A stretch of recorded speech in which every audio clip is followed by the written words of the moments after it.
Pizza ఎలా చేసుకోవాలో చూసేద్దాం. నేనైతే టొమాటో చిన్న చిన్న స్లైసెస్గా కట్ చేసుకుని ఆనియన్ కట్ చేసుకొని తీసుకొచ్చిన.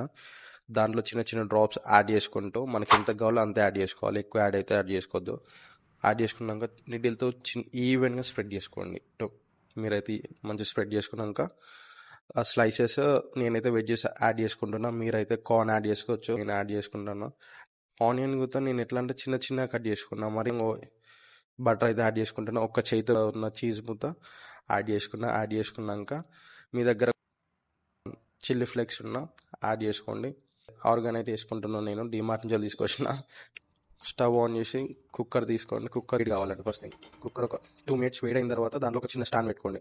సో ఇలాంటి స్టాండ్ పెట్టుకోండి. ఇలాంటి స్టాండ్ పెట్టుకున్నాక లిటిల్ బిట్ హీట్ అయిన 2 minutes వెయిట్ చేయండి. హీట్ అయిన తర్వాత అది వచ్చేసి దీంట్లో పెట్టండి. యాక్చువల్లీ నేను ఆ ప్లేట్లో పెట్టాను. ఆ ప్లేట్ దాంట్లో పడుతుంది. ఫ్లేమ్లో పెట్టేసుకోండి. హై ఫ్లేమ్లో పెట్టుకున్నాక ఇలా అవుతుంది. ఇలా అయిన తర్వాత చూడండి ఎంత స్మోక్ వస్తుందో. ఆల్మోస్ట్ చీజ్ కరిగిపోయింది. ఒక్క చేతితో అయితే కట్ చేయడానికి అయితే వస్తలేదు. తర్వాత వీడియో ఆఫ్ చేసి 2 చేతులతో కట్ చేసి ఇలా చూపెడుతున్నా. ఆల్మోస్ట్ చీజ్ అంతా మెల్ట్ అయిపోయింది. మంచిగా చీజ్ అవుతుంది. ఇప్పుడైతే మన పిజ్జా హోమ్ మేడ్ పిజ్జా అయితే రెడీ. ఇక